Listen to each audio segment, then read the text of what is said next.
안녕하세요, 원희준이에요. 오늘은 그리스 아테네에 가면 누구나 꼭 한 번은 가봐야 하는 필수 코스, 바로 아크로폴리스를 소개해드리려고 해요. 이번 영상에서는 꼭 알아야 할 기본 정보부터 여행 꿀팁 그리고 유적지의 역사적 배경까지 모두 정리해드릴게요. 이 영상 보고 가시면 현장에서 훨씬 더 깊이 있고 재미있게 관람하실 수 있을 거예요. 먼저 관람 전 꼭 알아야 할 기본 정보와 꿀팁 알려드릴게요. 아크로폴리스의 운영시간은 계절마다 다르게 운영돼요. 방문 전 반드시 공식 홈페이지에서 운영시간을 확인해주세요. 입장료는 30유로입니다. 2025년 4월부터 기존 20유로에서 인상되었고, 이전처럼 계절별 요금 차이 없이 연중 동일 요금으로 운영되고 있습니다. 여기서 꿀팁! 아크로폴리스를 무료로 입장할 수 있다는 거 알고 계시나요? 다음 날들은 그리스의 국가기념일과 국제문화의 날로 지정되어 있어 무료로 입장할 수 있습니다. 여행 일정이 이 시기에 겹친다면 30유로 절약하면서 즐길 수 있는 좋은 기회겠죠? 티켓은 사전에 온라인 예매를 꼭 추천드려요. 현장 구매는 대기줄이 길고 특히 성수기에는 매진될 수도 있습니다. 예매 시 날짜와 시간을 지정해야 하는데 시간대는 1시간 단위로 예약이 가능해요. 입장은 선택한 시간의 15분 전부터 15분 후까지만 유효하니 예약 시간을 꼭 지켜주세요. 또한 마지막 입장은 폐장 20분 전까지만 가능합니다. 티켓까지 구매가 완료되었다면 당일의 준비는 어떻게 해야 할까요? 일정을 출발하기 앞서서 자외선 차단 준비와 물은 필수예요. 아크로폴리스에는 그늘이 거의 없어서 햇빛에 계속 노출되기 때문에 모자나 선크림, 그리고 수분 충전을 위한 물을 지참해주세요. 내부에는 음료 판매 시설이 없습니다. 신발은 반드시 편하고 미끄럽지 않은 운동화로 준비하세요. 지역 특성상 언덕과 계단, 미끄러운 돌길이 많기 때문에 슬리퍼나 굽 있는 신발은 비추천이에요. 유모차는 반입 불가라 입구에서 맡겨야 해서 아이 동반 여행이라면 이동이 조금 힘들 수 있습니다. 또 하나 중요한 점, 내부에는 화장실이 없습니다. 아크로폴리스의 평균 관람 시간은 2시간에서 4시간으로 입장 전 반드시 다녀오시는 걸 추천드려요. 자, 이제 아크로폴리스를 향해 가볼까요? 아크로폴리스는 서쪽 입구와 남쪽 입구 두 곳으로 들어갈 수 있습니다. 여기서 꿀팁은 남쪽 입구를 강력 추천드려요. 서쪽 입구는 단체 관광객 버스가 몰려서 줄이 길고 혼잡하지만 남쪽 입구는 비교적 한산합니다. 무엇보다 남쪽 입구로 들어가면 유적을 역사적 순서대로 관람할 수 있어 이해하기가 훨씬 쉽고 관람 동선도 자연스러워요. 여기서부터는 사전에 알고 가셔도 좋지만 현장에서 다시 들으시면서 감상하시면 훨씬 더 깊이 있고 재미있게 관람하실 수 있을 거예요. 아크로폴리스는 고대 그리스 문명의 상징이자 서양 역사와 민주주의의 뿌리라 불리는 장소입니다. 그리스어로 아크로폴리스는 높은 도시를 의미하며 아테네를 포함한 여러 도시국가에 존재했지만 그 중에서도 아테네의 아크로폴리스가 가장 크고 완전한 형태로 남아있습니다. 처음에는 기원전 13세기경 왕의 성체였지만 기원전 480년 페르시아 침략으로 파괴된 뒤 정치가 페리클레스가 이끌던 아테네의 황금기의 신들의 도시로 재건되었습니다.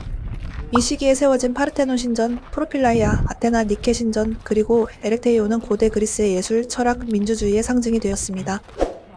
남쪽 입구를 통해 올라가면 가장 먼저 보이는 곳이 디오니소스 극장이에요. 이곳은 인류 최초의 극장으로 기원전 6세기경 포도주와 예술의 신 디오니소스를 기리는 축제가 열렸습니다.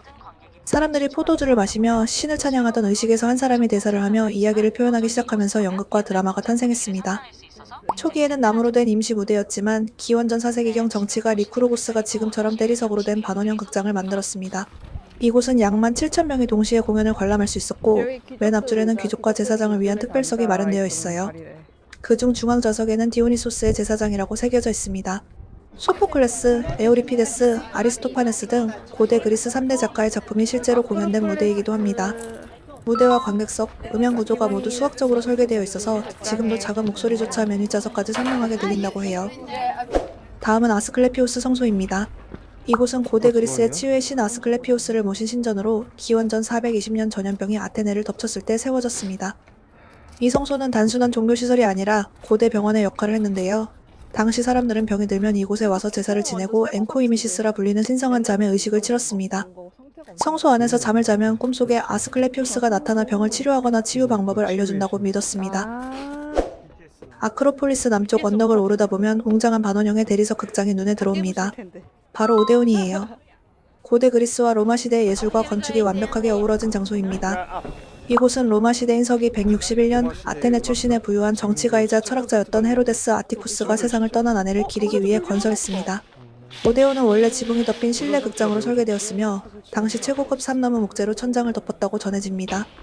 이는 로마 건축 기술의 정점으로 평가되죠. 무대는 대리석으로 만들어졌고 관객석은 약 5,000명을 수용할 만큼 크고 정교했습니다. 로마 시대에는 음악회와 강연이 열렸지만 전쟁으로 파괴되어 한때 폐허가 되었다가 1950년대 복원 후 지금은 아테네 페스티벌의 주요 공연장으로 사용되고 있습니다. 오늘날에도 이 무대에서는 플라시도 도밍고, 파바로티 같은 세계적인 예술가들이 공연을 펼쳤습니다. 웅장한 내리석 기둥이 줄지어 선 입구 건물 바로 프로필라이아입니다. 프로필라이아는 그리스어로 암문을 뜻하며 인간의 세계에서 신의 영역으로 넘어가는 상징적 통로였어요. 이 문을 지나면 세속적인 공간에서 벗어나 신들의 도시로 들어가게 됩니다. 이 건물은 기원전 437년 정치가 페리클레스가 주도한 아크로폴리스 재건 사업의 일환으로 세워졌습니다. 중앙 통로는 말과 마차가 지나갈 수 있을 만큼 넓게 설계되었죠. 흥미로운 점은 이 건물이 미완성 상태로 남아있다는 겁니다. 기원전 431년 펠로폰네소스 전쟁이 발발하면서 공사가 중단되어 완공되지 못했어요. 그래서 지금도 프로필라이아는 일부가 끊긴 채로 남아있습니다. 하지만 그 불완전함마저도 당시의 시대 상황을 고스란히 보여주는 역사적 흔적입니다. 프로필라이아 입구 오른쪽 아크로폴리스 절벽 끝자락에 우아하게 서있는 작은 신전이 있습니다. 바로 아테나 니케 신전이에요. 니케는 그리스어로 승리를 의미하는 단어로 아테네의 수호신 아테나 여신에게 바쳐진 승리의 상징 신전입니다. 규모는 크지 않지만 이오니아식 양식으로 지어져 슬림한 기둥과 섬세한 장식이 특징이에요. 네 방향 모두가 개방된 구조라 절벽 위에서도 사방의 빛과 바람이 그대로 스며듭니다. 설화에 따르면 고대 아테네 사람들은 니케 여신이 하늘로 날아가 버릴까 걱정해 조각상의 날개를 일부러 제거했다고 해요. 그래서 날개 없는 니케라고도 불립니다. 이는 승리가 영원히 아테네에 머물기를 바라는 상징이죠. 이후 여러 시대를 거치며 17세기 오스만 제국 시기에는 신전의 대리석이 요새 건축에 사용되기도 했습니다. 하지만 19세기 그리스 독립 후 원래의 형태로 복원되었어요. 아크로폴리스 언덕의 중심, 누가 봐도 가장 먼저 눈에 들어오는 웅장한 건축물이 있습니다. 바로 파르테논 신전입니다. 파르테논은 그리스어로 처녀의 집이라는 뜻이에요. 이는 아테나 여신이 영원히 순결한 여신으로 여겨졌기 때문입니다. 이 신전은 기원전 447년부터 432년 사이 정치가 페리클레스가 주도한 아크로폴리스 재건 사업의 핵심으로 건설되었습니다.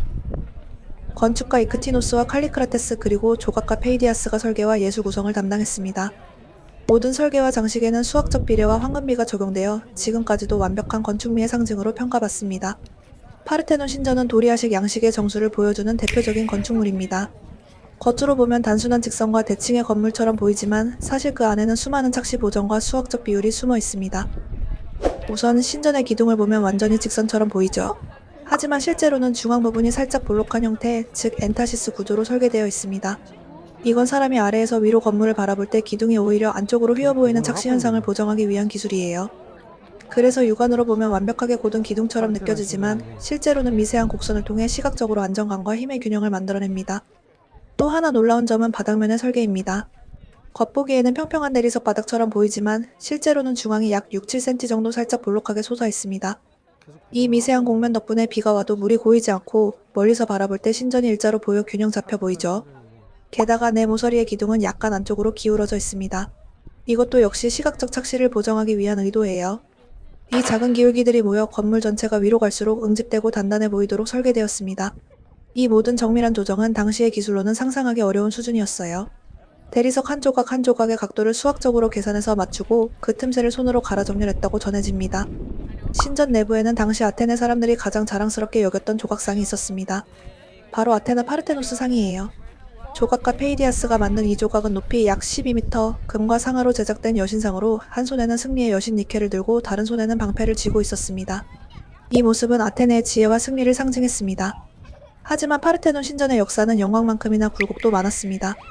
로마 시대에는 신전이 그대로 유지되었지만 비잔틴 시대에는 성모 마리아 교회로, 오스만 제국 시기에는 이슬람 사원으로 바뀌었습니다. 그리고 1687년 베네치아군의 포격으로 내부에 보관되어 있던 화약이 폭발하면서 신전의 중앙부가 크게 파괴되었습니다. 지금 우리가 보는 폐허의 모습은 바로 그때 흔적이에요. 현재 아크로폴리스는 유네스코 세계문화유산으로 지정되어 있으며 파르테논 신전은 유네스코가 상징적으로 사용하는 대표 이미지 중 하나입니다. 현재 그리스 정부는 수십 년째 정밀 복원 프로젝트를 진행 중입니다. 단 한 조각의 대리석이라도 원래의 위치로 돌려놓기 위해 전 세계 전문가들이 함께 연구하고 있죠. 여기서 꼭 보셔야 할 포인트가 하나 있습니다. 햇살이 가장 기울 때 파르테논의 기둥과 대리석 표면이 금빛으로 반짝입니다. 이건 단순한 빛의 반사가 아니라 고대 그리스인들이 신의 집을 위해 설계한 빛의 연출이에요. 그 순간 이곳이 왜 아테네의 심장인지 자연스럽게 느껴지실 겁니다.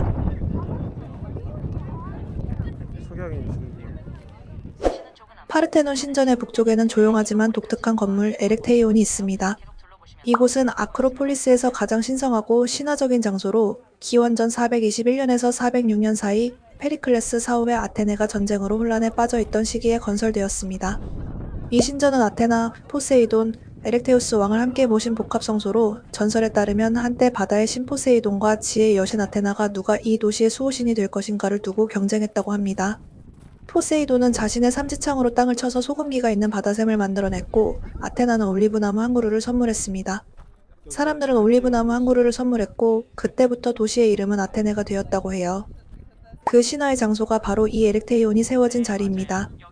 파르테논처럼 대칭적이지 않고 울퉁불퉁한 지형에 맞춰 복층 구조로 지어져 각 신을 위한 공간과 제단이 곳곳에 나뉘어 있습니다. 가장 눈에 띄는 부분은 바로 남쪽 현관의 여인 기둥 카리아티드입니다. 6명의 여인이 기둥 대신 지붕을 떠받치고 있는 모습으로 신을 향한 경건함과 여성의 강인함을 동시에 표현합니다. 현재 6기둥 중 5개는 아크로폴리스 박물관에, 나머지 하나는 대형 박물관에 보관되어 있으며 신전에는 정교한 복제상이 세워져 있습니다.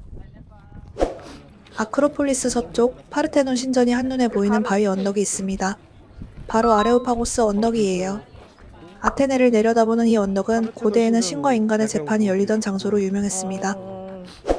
아레오파고스는 아레스의 언덕을 뜻하며 그리스 신화에 따르면 전쟁의 신 아레스가 자신의 딸을 죽인 포세이돈의 아들을 처형한 뒤 이곳에서 신들에게 재판을 받았다고 전해집니다. 이 언덕은 단순한 바위가 아니라 법과 정의 그리고 민주주의의 시작을 상징하는 장소로 평가받습니다. 또 하나 흥미로운 사실은 이곳이 사도 바울이 아테네 시민들에게 복음을 전한 것으로 알려져 있습니다. 사도행전 17장에 따르면 바울은 이 언덕에서 너희가 알지 못하고 섬기는 신에게 대해 말하겠다고 하며 기독교를 전했다고 합니다. 그래서 지금도 언덕 한쪽에는 그 장면을 새긴 청동판 성경 문구가 남아 있습니다. 신을 위해 지어진 도시였지만 결국 이 아름다움을 만든 건 인간이었습니다. 신들의 도시 아크로폴리스에서 여러분만의 여행 이야기를 만들어 보세요. 이 영상이 여러분의 여행에 작은 도움이 되었다면 좋아요 한 번, 구독 한 번이 큰 힘이 됩니다.